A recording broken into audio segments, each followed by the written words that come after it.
you're based in LA. The writers, a lot of the Hollywood writers are based in LA. There's 11,000 Writers Guild of America writers on strike, largely in New York, LA, and Atlanta. Have you seen any striking writers around LA? I mean, 11,000 sounds like a lot, but when you divide them up into 3 different cities, I grew up in Seattle, so I'm used to 30 or 40,000 Boeing workers going on strike. Those picket lines are impossible to miss. Have you seen any writers around LA? I mean, are they picketing Starbucks in between screenplay breaks? No, they're not picketing. I'm not seeing anybody outside Starbucks or anything like that.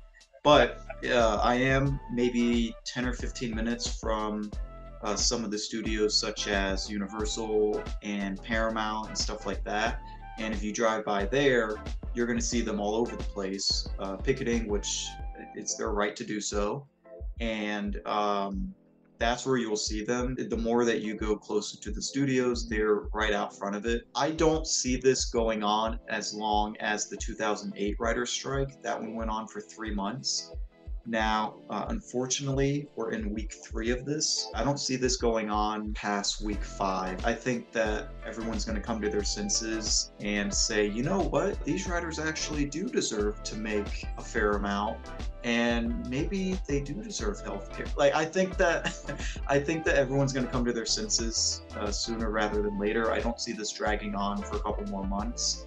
I really hope that I'm correct here, because that would completely suck if this goes on for 3 months again, like in 2008 or even longer. Do you think the writers will get a good chunk of their demands? Like, do you think that mini rooms will go away, and instead of being paid by episode, they will find new statistics or ways to handle revenue sharing? Because obviously, if you're paid by the episode and there aren't as many episodes, there are no residuals when everything is streaming. There's also the concept that you left out of AI, which there also is part of their demands of not wanting studios to screw over writers by saying, oh, it was written by AI. You know that they would absolutely do if these writers and the WGA was not fighting against it. You know 100% that these studios would say, well, let's save a buck and say AI did it. But I don't think that they're going to settle. I think that if they were going to settle, it would have already been over with. But I think that they know what they deserve and they know their worth. They're going to get it. So they're not going to sit here and get screwed by these studios anymore. These heads of the studios need to, I don't think they're getting it, that this WGA is not just going to sit there and take it anymore. Unlike Netflix, which, this is odd to say, but they have too much content. It's a little overwhelming. I think that like stuff like Max, I don't even like calling it Max, HBO Max, I think that they're kind of trimming the fat a little bit, because while it is on their own service, which they own, sometimes they do have to pay these certain licenses to keep stuff on there.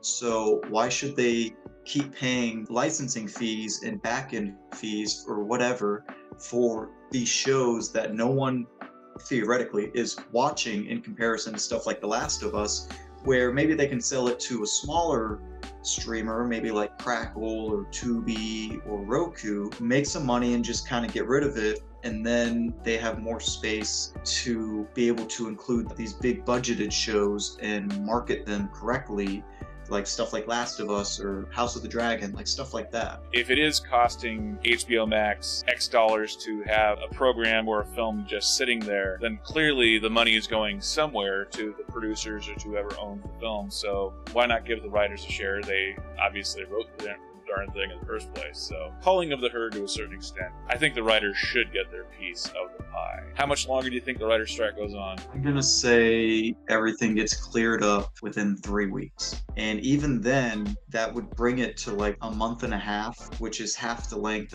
as the one in 2008. This week, the WGA has been setting up picket lines outside of the upfronts for several different companies, including NBC Universal. Hopefully these work stoppages get resolved, and we get our entertainment back. We get the writers paid, and we get the entertainment back on the screens, big and small. Everyone's happy. Yes, we get everything streaming, and honestly, too, let the writers get a piece of the streaming pie.